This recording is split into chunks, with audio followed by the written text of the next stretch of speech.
Bonsoir, la superbe victoire dans la course contre la montre de Miguel Indurain qui prend le maillot jaune.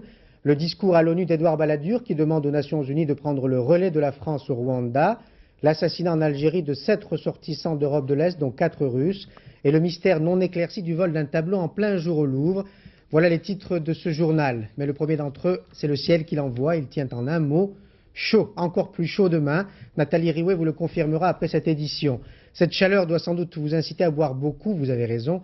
Mais si vous prenez la route, veillez à ne boire qu'un liquide transparent ou coloré, peu importe, mais inoffensif. Sachez que le chiffre fatidique est désormais de 0,7 et non 0,8. Les amateurs comprendront. Éric Lemasson, Manuel Blanche. Pour atteindre le taux maximum autorisé, il suffisait déjà de pas grand-chose. Ce que certains appellent même boire la moindre des choses. Un apéritif, 3 verres de vin et déjà 0,80 g pour une personne de corpulence et de pratique alcoolique moyenne. Voilà désormais le nouveau taux. 0,7 g d'alcool par litre de sang, un demi-verre de vin en moins pour rester dans la légalité. L'urgence, c'est aussi l'application de cette loi, parce qu'on pourrait faire moins, et si elle n'est pas appliquée, il y a un réel problème. Or là, il y a des problèmes d'effectifs de gendarmerie, des problèmes de contrôle.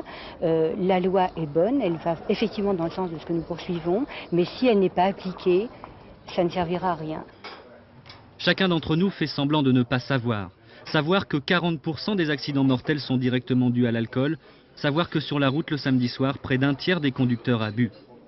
0,7 g, on dit officiellement que le risque d'accident sera divisé par 2. Pourtant, pour les plus farouches défenseurs de la sobriété, ce n'est pas satisfaisant.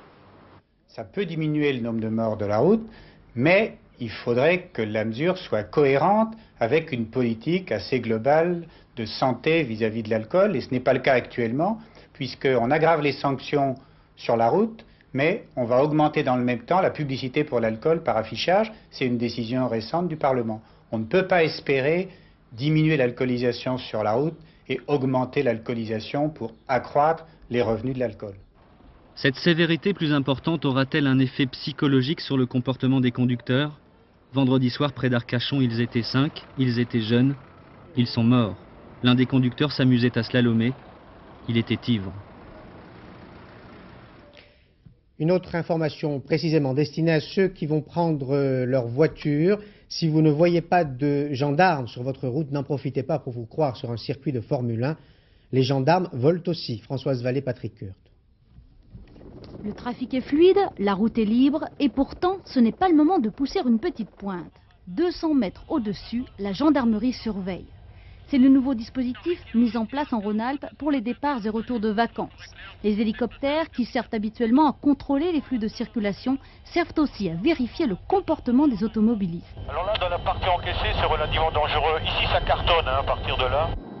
Leur mission, repérer un conducteur dangereux, le signaler par radio aux patrouilles au sol et suivre le véhicule jusqu'à son interception par les motards. Circulation sur la file de gauche, franchissement de la ligne blanche, refus de priorité ou passage au feu rouge, rien ne leur échappe. Plus on est haut, mieux on voit les choses. Et peut-être qu'on est un petit peu moins détecté parce que vous savez qu'aujourd'hui, les appels de phare, la CIVI, etc.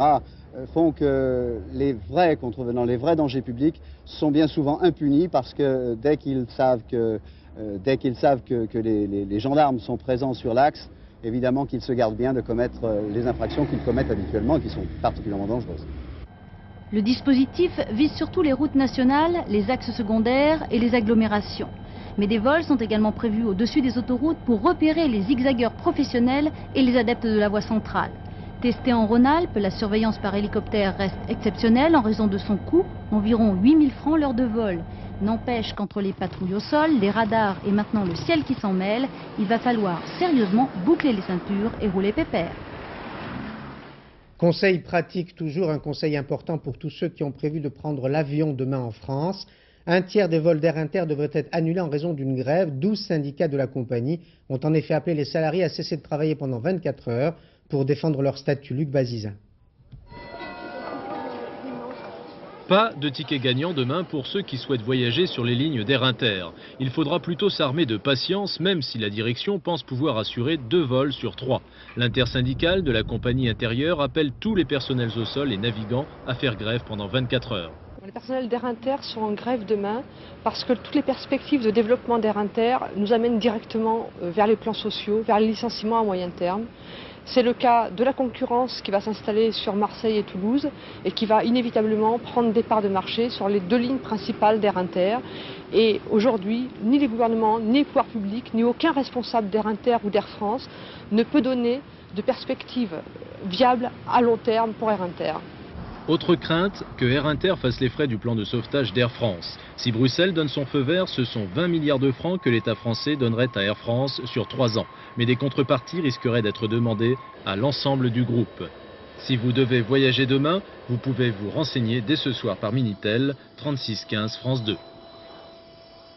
Il arrive que la note 0 ne soit pas forcément une mauvaise note, au contraire, 0 inflation en juin. C'est le résultat publié aujourd'hui par l'INSEE. Cela veut dire que les prix à la consommation sont restés très sages. Il est vrai que juin est aussi le mois des soldes dans certains commerces. Future maman, si vous avez programmé l'arrivée de bébé au mois de septembre et si vous souhaitez entendre son premier cri dans un établissement privé, prenez vos précautions. Le syndicat national des anesthésistes annonce une grève. Il refuse le plan de Simone Veil qui prévoit le remboursement par la sécurité sociale de la péridurale, donc sa généralisation dans le privé. Explication de Françoise David et Bernard Puissesseau.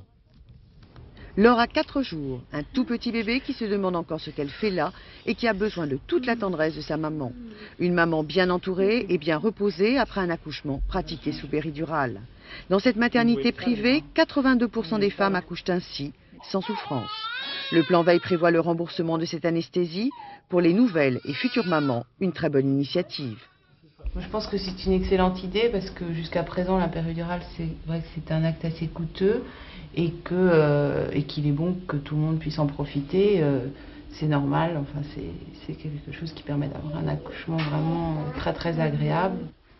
Mais du côté des anesthésistes réanimateurs, c'est la grogne. Cette décision, disent-ils, ne tient pas compte de leurs conditions de travail. Hélas, elle n'a pas été prise en concertation avec la profession et nous nous trouvons dans une situation impossible dans la mesure où nos honoraires ne sont pas du tout prévus dans cette loi et que du jour au lendemain, nos honoraires vont être diminués par 3 ou par 4 actuellement.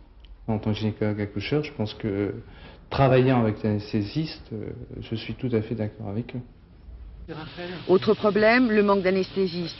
La généralisation de la péridurale, cela veut dire aussi, expliquent les médecins, un surcroît de travail, des gardes très longues, trop longues et le risque d'insécurité. Les anesthésistes réclament donc d'urgence un plan de revalorisation de leur profession. La grève pourrait toucher les établissements privés et les hôpitaux de petite taille. En Algérie, les islamistes ont répondu par le sang et la violence aux grandes puissances qui avaient condamné hier à Naples le terrorisme. 7 ressortissants de l'Europe de l'Est, dont 4 Russes, ont été assassinés. Cela porte à 51 le nombre d'étrangers tués en Algérie en 10 mois. Pascal Golomer. Aucun commentaire et porte close cet après-midi à l'ambassade de Russie à Alger. Les Russes, une fois de plus victimes des terroristes algériens. 4 d'entre eux, des ingénieurs qui travaillaient à la Sonatrach, la compagnie pétrolière algérienne, ont été exécutés ce matin, tout comme un de leurs collègues roumains, alors qu'ils se rendaient à leur travail en car. Exécutés parce qu'ils étaient étrangers. À 7h45, une Fiat Tipo avec 5 personnes à bord qui se présentaient comme des policiers arrête le bus. 2 d'entre eux montent et vérifient les badges des personnes qui l'occupent, dont une trentaine de cadres algériens. Après quoi, ils font sortir les étrangers, les 5 en question, et à quelques pas du bus, ils les tuent d'une balle à la tête. Mais à peine le ministère de l'Intérieur avait-il promis que les meurtriers seraient arrêtés et châtiés, qu'un autre commando armé ouvrait le feu, cette fois à la terrasse d'un restaurant huppé dans le parc zoologique de Cheraga, tout près d'Alger. Une fusillade qui faisait 4 nouvelles victimes, 2 ressortissants de l'ex-Yougoslavie et 2 Algériens. Une voiture piégée, explosée quelques secondes plus tard. 2 attentats non revendiqués, mais qui sont attribués au groupe islamique armé. 2 attentats qui ont lieu quelques heures seulement après qu'à Naples, le sommet du G7 condamne le terrorisme algérien. Depuis 10 mois, 50 étrangers, dont 10 Français, ont été assassinés. La France, malgré la dégradation de la situation en Algérie ou à cause de la dégradation, maintient son aide financière en faveur de ce pays. Paris va débloquer une aide totale de 6 milliards de francs cette année, autant que l'année dernière. Édouard Balladur demande aux Nations Unies de prendre le relais de la France au Rwanda. Le Premier ministre, accompagné d'Alain Juppé, est allé plaider sur place à l'ONU pour une relève rapide des soldats français. Retrouvons à New York, Aubry Edler. C'est une visite éclair mais déterminante pour la suite de l'opération turquoise qu'Édouard Balladur a entreprise aujourd'hui aux Nations Unies à New York. Dès son arrivée, le Premier ministre, accompagné d'Alain Juppé, le ministre des Affaires étrangères, a rencontré Boutros Ghali. 45 minutes de discussion, probablement fournies, car on le sait, les deux hommes ne défendent pas le même calendrier. Le Premier ministre français veut entamer le retrait de ses troupes dès la fin de ce mois. Le secrétaire général des Nations Unies, conscient des difficultés à mettre en place les casques bleus de la MINUSMA, affirme clairement en revanche son souhait de voir maintenir les troupes françaises sur le terrain jusqu'en septembre. Devant le Conseil de sécurité de l'ONU, Édouard Balladur a plaidé pour une coopération vaste et rapide de l'ensemble de la communauté internationale.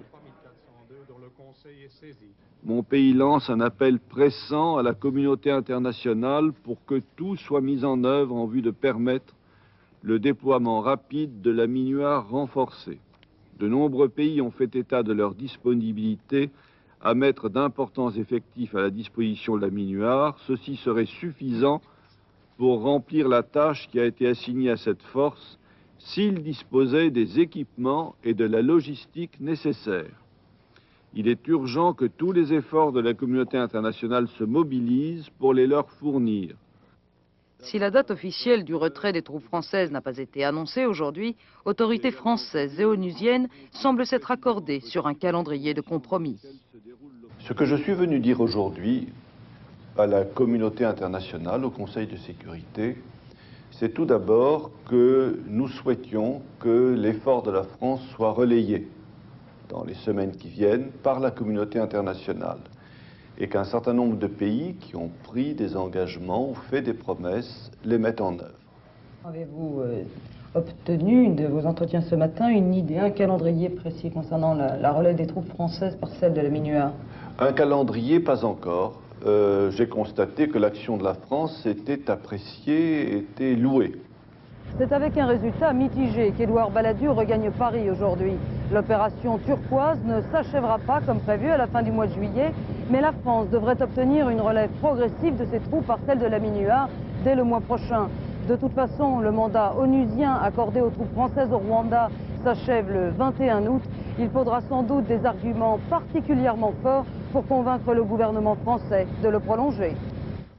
Édouard Balladur a lancé un appel d'autant plus pressant qu'il craint une catastrophe humanitaire au Rwanda. D'après la Croix-Rouge, 3 millions d'habitants ont été contraints de se déplacer depuis le début de la guerre, mais paradoxalement, la vie reprend peu à peu à Kigali, la capitale, et l'ONU reprend ses positions.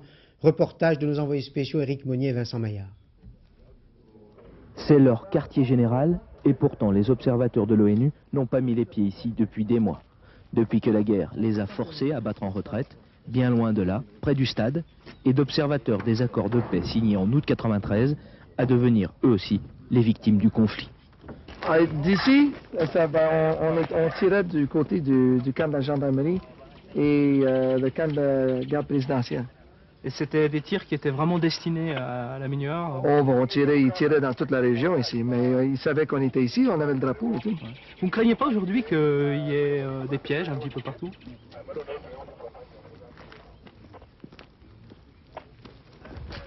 Oui, ok. C'est la première fois que le général canadien Roméo Dallaire reprend ainsi symboliquement possession de ces murs. Ils sont encore très peu à pouvoir le constater dans Kigali déserté, mais c'est ici le premier tout petit signe d'un retour à la normalité. Une autre maison, plus symbolique encore, celle des casques bleus belges de la MINUSMA, la mission des Nations Unies au Rwanda. 10 d'entre eux furent tués par la garde présidentielle au lendemain de l'assassinat du président rwandais. C'est la première fois que vous revenez dans cette villa qui est occupée par les Belges, c'est ça? Ça vous fait quelque chose, non? Qu'est-ce qui s'est passé? Beaucoup. Beaucoup. Okay. Le Conseil de sécurité a décidé l'envoi de 5500 casques bleus supplémentaires. 2000 devraient arriver avant la fin du mois, avant le retrait des Français du sud-ouest du pays. Et cela avec la bénédiction, sinon la bonne volonté du FPR, nouveau maître de Kigali. Quand les casques bleus pourront-ils récupérer leurs bâtiments? Le temps viendra, c'est une négociation, c'est ce que nous faisons. Et c'est le début de cette négociation? Non, elle est commencée depuis longtemps, demandez-lui. Franck, vous êtes toujours aussi loquace. Les adieux de Yasser Arafat à la Tunisie, le chef de l'OLP a quitté le pays qu'il avait accueilli il y a 12 ans. Yasser Arafat avait été obligé alors de partir de Beyrouth, assiégé par les Israéliens. Et pour la première fois, le chef palestinien ne se rendra pas dans un autre pays d'accueil. Sa destination, Gaza. De nombreux dirigeants politiques dans le monde ont contribué à cette réconciliation entre Israéliens et Palestiniens. L'un d'entre eux, et non le moindre, était à Paris aujourd'hui. Le président égyptien Hosni Moubarak a déjeuné avec François Mitterrand. Il entend se rendre à Damas pour favoriser les négociations de paix entre Israéliens et Syriens cette fois. Olivier Lerner a rencontré Hosni Moubarak et lui a demandé s'il était optimiste si le Proche-Orient allait entrer pour longtemps dans une ère de paix. C'est une nouvelle histoire qui commence. Le fait que Yasser Arafat s'installe à Gaza et à Jéricho, cela ne veut pas dire que tout est fini, bien au contraire. Les négociations se poursuivent autour des territoires occupés, la Cisjordanie en particulier, et puis il y aura bien un jour des négociations autour de la question de Jérusalem. Est-ce que vous craignez pour sa vie? Dans Gaza, le djihad islamique et le Hamas sont encore très forts et ils sont contre le processus de paix. Un leader, n'importe où dans le monde, s'il est terrifié par sa propre vie, il ne peut plus travailler. Alors, dans ces conditions, il est condamné à l'isolement et reste comme paralysé. Les gens attendent énormément de lui. Rénover les infrastructures, rehausser le niveau de vie, créer des emplois. Si rien ne vient, ça risque de poser de gros problèmes au processus de paix. Est-ce que vous avez de bonnes nouvelles concernant le nouveau processus de paix qui s'est engagé entre la Jordanie et Israël? Oui, ils ont encore quelques soucis pour dessiner la frontière, mais autant que je sache, le roi Hussein de Jordanie va rencontrer très bientôt M. Rabin, quelque part en Europe ou aux États-Unis. Les discussions entre les Syriens et les Israéliens s'annoncent plus délicates, plus difficiles. Elles ne sont pas si difficiles, mais ils font des complications des deux côtés, plus par manque de confiance qu'autre chose. Mais le processus de paix est en marche. Il n'y a pas d'autre chemin que les négociations. Les Coréens du Nord continuent de pleurer la mort de leur bien-aimé Kim Il-sung. Il nous arrive souvent d'employer ce terme d'une façon symbolique, mais là, vous le voyez, il faut l'entendre au sens littéral. Il pleure réellement, toute génération confondue. Et il pleure longtemps. Un Léonid chasse l'autre. Léonid Kouchma succède à Léonid Kravchuk à la présidence de l'Ukraine. Cet ancien directeur d'une usine d'armement est partisan d'un rapprochement avec la Russie. Et la bataille démocratique qui a opposé les deux hommes ne prendra pas fin pour autant après cette élection. Reportage de nos correspondants Dominique Derda, Jean-François Bernico. Que ce soit en Ukraine ou au Bélarus, pour la majorité des habitants, la vie quotidienne, c'est ça. La misère, les prix qui flambent, une économie en ruine n'est pas le moindre soupçon d'espoir à l'horizon. Alors il ne faut pas s'étonner que dans ces deux pays voisins, le taux de participation tourne aux alentours de 70%. Si les électeurs sont allés aux urnes en masse, c'est avant tout pour dire leur ras-le-bol de la crise. Il n'y a que dans la manière d'en sortir que leur choix diffère, et encore. En Ukraine, ils ont choisi Léonid Kouchma plutôt que Léonid Kravchuk. Kouchma fut longtemps un directeur rouge, le patron de la plus grosse usine de missiles de l'ex-URSS. Il prône le rapprochement économique avec la Russie. C'était évidemment le favori de Moscou et au Kremlin, on se réjouit déjà de son accession au pouvoir. Les difficiles négociations sur la Crimée et la flotte de la mer Noire vont pouvoir reprendre sur de nouvelles bases. Au Bélarus, les deux candidats à la présidence étaient partisans d'un rapprochement avec la Russie. La différence, c'est que l'un était un conservateur de la plus vieille école et l'autre une sorte de petit Jirinovski, un populiste de 39 ans, Alexandre Loukachenko, avec des recettes aussi simplistes que son modèle russe, et comme principal programme, la lutte contre la corruption, il réunit plus de 80% des suffrages. Alexandre Loukachenko se dit un défenseur du peuple, et le peuple l'a suivi. S'il fallait tirer un enseignement de ces élections, ce pourrait être celui-ci. Après 2 ans et demi d'indépendance, en Ukraine comme au Bélarus, on se tourne à nouveau vers l'Est, vers la Russie, et pas forcément par nostalgie, plutôt par nécessité économique, pour se raccrocher à quelque chose que l'on connaisse. Les soldats allemands défileront sur les Champs-Élysées jeudi. Des soldats allemands, ils le feront à un titre précis. Ils font partie de l'Eurocorps, embryon d'armée européenne. Leur présence annoncée par François Mitterrand a et va provoquer une polémique avant le débat. La présentation, Christine Boss et Sylvain Gauthier nous les font connaître. Ce n'est pas en tenue de camouflage, mais bien ainsi que 24 de ces blindés Marder vont arpenter les Champs-Élysées le 14 juillet. À leur bord, 8 hommes par engin, soit au total 192 soldats du 294e Panzergrenadier bataillon. Ils participent au défilé du 14 juillet au sein de l'Eurocorps au même titre que des unités françaises, belges et espagnoles. Mais le général allemand, commandant du corps d'armée européen, sait bien que seule la participation allemande fait grincer certaines dents.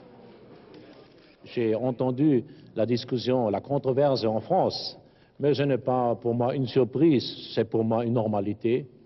On m'a dit que selon un sondage, plus de 80% des Français acceptent la présence des soldats allemands.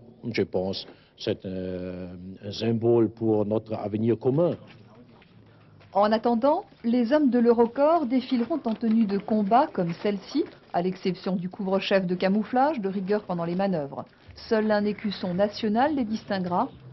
Impression. C'est tout simplement un honneur pour nous. Ça me fait plaisir. Vous êtes content d'aller défiler à Paris? Oui, je n'ai jamais été à Paris, c'est pourquoi je me réjouis. L'Europe est une communauté qu'il faut encore renforcer, c'est pourquoi ce défilé est tellement important. Magnifique coup de pub, cette participation de l'Eurocorps au défilé du 14 juillet a en tout cas le mérite de faire exister cet embryon d'armée européenne qui s'apprête à vivre ses premières grandes manœuvres au mois de novembre. Les Américains rendent à César ce qui est à César. Les responsables américains de la santé ont enfin accordé à l'Institut Pasteur la paternité de la découverte du virus du sida. Ils ont donc accepté de verser à Pasteur une plus grande part des dividendes provenant de cette découverte. C'est bien pour la recherche. Marie-Hélène Bonneau. En 1983, Luc Montagnier et son équipe isolent un virus. Ils le baptisent LAV. Ils estiment qu'il est à l'origine du sida. Ils en envoient quelques échantillons chez Robert Gallo aux États-Unis. Celui-ci publie en 1984 la découverte d'un virus qu'il appelle HTLV3, qu'il dit être différent du virus découvert en France. C'est celui-ci qui serait à l'origine du sida. Parallèlement, les deux équipes développent des tests de dépistage du virus du sida. Mais la polémique s'amplifie au point que la communauté scientifique décide d'examiner les deux virus. En 1986, ils estiment que les deux virus, en fait, n'en font qu'un. Ils le baptisent HIV. Les Français crient toujours aux voleurs, mais en 1987, un accord est signé entre Jacques Chirac et Ronald Reagan. Luc Montagnier et Robert Gallo sont les co-découvreurs du virus. Les royalties générées par les tests de dépistage seront versées en partie dans une caisse commune sous la forme d'une fondation. Les Américains qui ont vendu plus de tests ont déjà touché 20 millions de dollars et l'Institut Pasteur seulement 14. L'accord intervenu aujourd'hui va permettre de partager à égalité les royalties que chaque pays tirera de la vente des tests. 20% chacun pour l'Institut Pasteur et l'Institut national américain, et le reste sera réparti ainsi. 30% pour l'Institut Pasteur, 15% pour les États-Unis et 15% pour la Fondation mondiale contre le sida. Jamais auparavant, les Américains n'avaient reconnu que la paternité de la découverte du virus du sida appartenait à l'Institut Pasteur. Pour nous, c'est essentiel. Les responsables américains de la santé ont enfin accordé à l'Institut Pasteur la paternité de la découverte du virus du sida et acceptent de lui donner l'argent qui lui revient. La vie politique en France avec une controverse entre majorité et opposition sur le projet de loi sur la sécurité voulu et préparé par Charles Pasqua. Les sénateurs l'ont adopté jeudi dernier. L'un des articles de ce texte, qui sera examiné par les députés à la rentrée, a suscité une vraie polémique. Il porte sur ce qu'on appelle la vidéosurveillance, autrement dit la présence de caméras dans la ville. Valérie Gagé et François Granier nous proposent l'exemple de Levallois-Perret, près de Paris, qui a adopté ce système en janvier 1993. Attention, monsieur. Oui, vous qui passez sur ce trottoir, vous êtes filmé. Et vous aussi, messieurs, dames. La caméra 32 est pointée sur cette bouche de métro.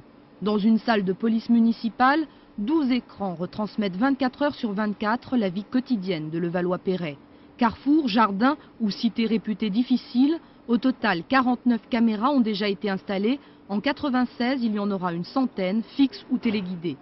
Il y a des caméras qui sont installées qu'on peut manipuler par tourelle et par zoom, comme celle-ci qui est installée au niveau d'un bâtiment communal et d'un parc, où vous pouvez voir en petite démonstration, comme là, un petit bac à eau où les enfants s'amusent. En cas d'incident au niveau de cette position, par l'intermédiaire de cet interphone, mon collègue intervient tout de suite sur les collègues qui sont sur le terrain. 2 mois après l'installation des premières caméras, les vols de voitures auraient baissé de 25%, les vols à la roulotte de 13%. Forte de ces succès, la commune a déjà investi 15 millions de francs dans la vidéosurveillance. Je ne reçois que des demandes de nouvelles installations devant les écoles à la suite de l'affaire de la maternelle de Neuilly, devant les terrains de sport pour protéger ceux qui jouent et qui n'ont pas envie de se faire agresser par d'autres. Toute personne qui a envie d'être tranquille demande à ce qu'il y ait plus de caméras. Beaucoup estiment cependant que ces objectifs indiscrets constituent une atteinte aux libertés. Les caméras sont équipées de butées qui ne leur permettent pas de cadrer l'intérieur d'un appartement, mais la vie privée n'a-t-elle pas d'autres frontières? Ça peut aller loin, c'est sûr. Au niveau sécurité, de toute façon, 49 caméras dans une ville, ça sert à rien. Ou il en faut 500, ou il en faut pas. Je pense que ça sert à rien. Bah ouais, en plus on n'est pas en prison ici. On n'est pas en prison. Bah ouais, on n'est pas en prison, sérieux. Pour l'instant, aucune de ces images n'est enregistrée, mais si la loi Pasqua est votée par le Parlement en septembre, les bandes pourront être conservées 1 mois avant d'être détruites. Il arrive tout de même que la vidéosurveillance soit déficiente. Elle n'a pas empêché le vol d'un tableau en plein jour au Louvre. Un pastel de Robert Nanteuil, Michel Fine-Claude Barnier. Il était 17 h et l'ambiance du département d'art graphique était aussi feutrée qu'à l'habitude. C'est un visiteur qui a signalé aux surveillants que le pastel de Robert Nanteuil, propriété du Louvre depuis 18 ans, avait disparu. Une main anonyme avait simplement débloqué le système de fixation avant d'emporter l'œuvre. Personne n'avait rien vu, rien entendu. Comme d'habitude dans la journée, il n'y avait pas de système d'alarme.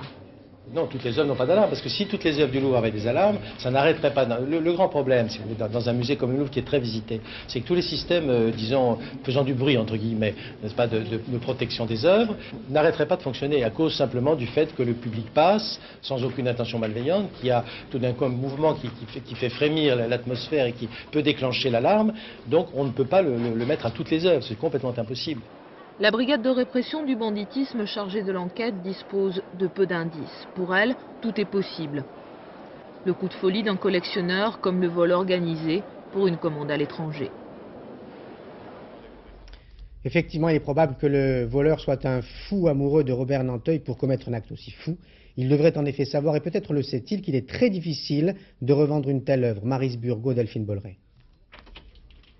Les œuvres de Robert Nanteuil, il y en a dans toutes ces boîtes. Et cet homme, conservateur à la Bibliothèque nationale, est le spécialiste de la chose. Il raconte qu'au XVIIe siècle, Nanteuil était le portraitiste du tout Paris, y compris Louis XIV. Il raconte aussi que voler une œuvre comme celle-là, c'est de la folie. Quiconque aura entre les mains un pastel de Nanteuil ou fera passer une œuvre pour un pastel de Nanteuil chez un marchand quel qu'il soit, la personne se posera des questions. Le répertoire des œuvres de Nanteuil n'est pas si épais, si vous voulez, qu'on ne trouve pas en 5 minutes que c'était le pastel du Louvre. Donc ça n'a pas beaucoup de sens. Selon les enquêteurs de la brigade de répression du banditisme, il y a 2 solutions. 1. Le voleur est un passionné, il gardera le tableau. 2. Le voleur a l'intention de revendre le portrait, ce qui est possible, mais seulement à l'étranger. Il y a un marché parallèle et tout à fait clandestin dans des pays qui sont quand même très éloignés donc où il y a là potentiellement des acheteurs, des collectionneurs privés qui sont preneurs de ces tableaux, même s'il y a un gros doute sur leur origine et sur la légalité de l'acquisition, mais c'est pour être mis dans des collections privées. Ces 5 dernières années, les musées français ont été volés à 11 reprises. Mais dans la moitié des cas, les œuvres ont été retrouvées, souvent faute de revendeurs. Si vous vous intéressez à l'art non pas exposé mais volé, je vous suggère la lecture de ce livre publié par les éditions La Découverte, écrit par deux journalistes, Agnès Bourguignon et Jean-Édouard Chopin. Rouler à bicyclette à plus de 50 km à l'heure pendant plus de 60 km sous un véritable cagnard, c'est possible, mais pour un seul homme. Miguel Indurain a gagné et l'étape contre la montre entre Périgueux et Bergerac et le maillot jaune du jour. Le Suisse Tony Rominger et le Français Armand de Las Cuevas ont pris la 2e et 3e place. C'est, nous disent Christophe Duchiron et Pierre Le Petit, dans l'ordre des talents. Ce matin, dans les rues de Périgueux, il y a un coureur qui roule tranquille. De loin, on dirait un cyclotouriste. De plus près, pas d'erreur, c'est un vrai coureur. C'est Miguel Indurain qui s'échauffe en solitaire. Miguel n'a peur de rien, il est sûr de lui, et si jamais il crève, il a une solution. Après quelques minutes d'échauffement, l'Espagnol s'arrête. Et voici Miguel qui fait le mécano. Un petit réglage, un coup de clé de 12, et il repart à vélo, accompagné d'une grosse moto. Bonne route, Miguel. 15h28, c'est l'heure du départ, c'est l'heure d'Indurain, c'est l'heure de vérité, c'est le premier grand rendez-vous du Tour de France. 15h24, Armand de Las Cuevas s'en remet à Dieu. Indurain est parti 4 minutes après le Français, mais aujourd'hui Miguel bouffe le bitume. Après 1 heure de course, il mange le Français sous une chaleur d'enfer. De Las Cuevas à vélo, Indurain à moto, l'Espagnol a mis un tigre dans son moteur. Tony Rominger, le Suisse. Il essaye de pédaler plus vite que son ombre, Tony, mais il ne soutient pas la comparaison. Miguel va trop vite, Miguel va trop loin, il est trop fort. Fabuleuse performance, à plus de 50 km/h de moyenne en 64 km de course, il assomme ses adversaires. Rominger à 2 minutes, de Las Cuevas à 4 minutes 22. Au classement général, on prend les mêmes et on recommence. Certains reprochent à Indurain de manquer de panache. Aujourd'hui, Miguel s'est pris pour Cyrano de Bergerac.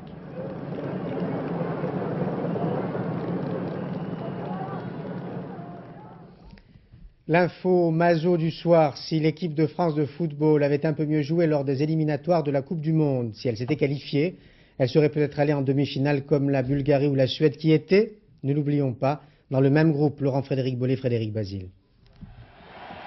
Faut-il en rire? Faut-il en pleurer? Faut-il s'en consoler ou s'en lamenter? La vérité en tout cas est là, la Suède fait la fête car elle est en demi-finale. Le salut des artistes face aux souvenirs que les Français les avaient battus lors des éliminatoires. Même chanson ou presque chez les Bulgares, eux aussi sont dans le carré final. Qui l'aurait cru alors qu'ils ont arraché leur qualification pour cette Coupe du Monde à l'ultime seconde de l'ultime match contre la France encore. Suède-Bulgarie, ils se sont qualifiés, pas nous. Comment ne pas le regretter maintenant? Comment ne pas se dire que la France, elle aussi, pouvait faire aussi bien? Quand on est français, supporter français du football, quand on est joueur français, comment voulez-vous? On ne peut pas participer par gens interposés. Donc, à l'occurrence, je vais dire, nos regrets seront toujours éternels. Alors, de se dire que ces deux équipes sont en demi-finale, ça nous rassure? Non, non, pas du tout. Moi, je vais pas. Non, il faut être très réel. Je veux dire, c'est plus appréciable quand on le vit soi-même que comme ça de reporter un petit peu et de trouver des moyens de se rassurer parce que d'autres équipes sont à notre place. On ne se rassure pas donc et on se souvient que le 28 avril 93, France-Suède au Parc des Princes, victoire des Bleus 2-1, le chemin de l'Amérique est ouvert. 15 mois plus tard, ce sont les Suédois qui font le spectacle sur place. 500 000 licenciés en Suède, c'est moins qu'en France, mais c'est une réussite maximale pour un pays qui aime son football et qui sait que participer à la Coupe du Monde, ça se mérite.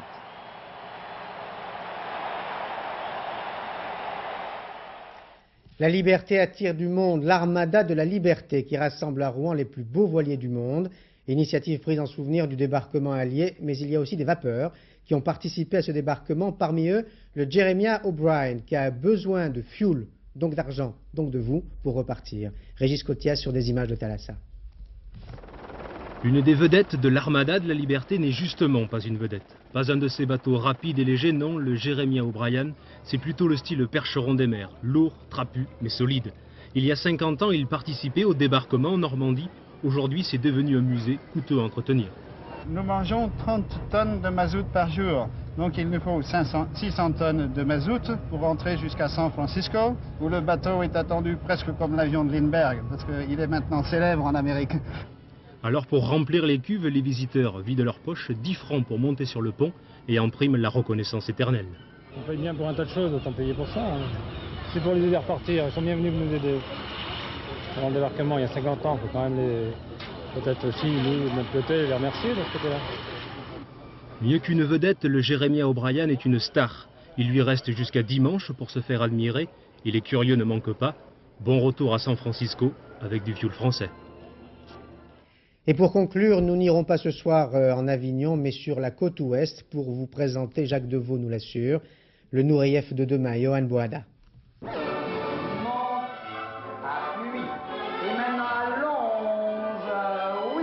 Travailler encore et encore. 8 heures par jour en moyenne, pour Johan Boada, c'est le prix à payer pour atteindre la perfection. Malgré son jeune âge, il n'a que 19 ans, il possède, selon les spécialistes, des capacités exceptionnelles.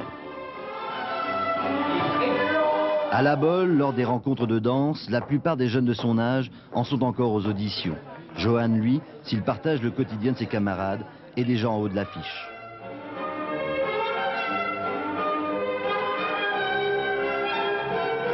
On manque d'étoiles actuellement dans le monde de la danse. Il n'y en a plus que quelques-unes qui savent remplir des salles, intéresser les spectateurs. Et c'est vrai que je crois que dans notre métier, il faut que nous recherchions ceux qui ont un tempérament et un talent d'exception.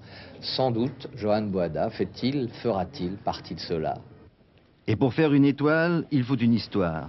Comme pour d'illustres prédécesseurs, celle de Johan est aussi marquée par l'exil. Cubain, il vient de fuir son pays et le voilà engagé dans le Jeune Ballet de France. Bon, j'ai quitté mon pays parce que je voudrais faire une carrière internationale et pour compléter aussi ma formation classique pour le style et aussi pour le contemporain parce que Cuba n'y a pas de contemporain. Maîtriser aussi bien la danse classique que contemporaine, c'est désormais la règle pour réussir une carrière. Johan sait qu'elle est à sa portée, mais il faudra qu'il soit suffisamment solide pour résister au vedettariat et continuer de travailler. La météo de Nathalie Riouet qui vous annoncera pour demain un temps encore plus beau et encore plus chaud. Le feuilleton de l'été à 20h50, Jalna, 3e épisode. Le documentaire de Michel Honorin à 22h35 sur Israël. Le dernier journal, le Philippe Lefebvre à 23h35. Voilà le programme du soir sur France 2. Demain à 7h50, Gérard Leclerc recevra Bernard Ponce, le président du groupe parlementaire à l'Assemblée nationale. Je vous retrouverai demain à 20h. Bonne soirée sur France 2. Bonsoir.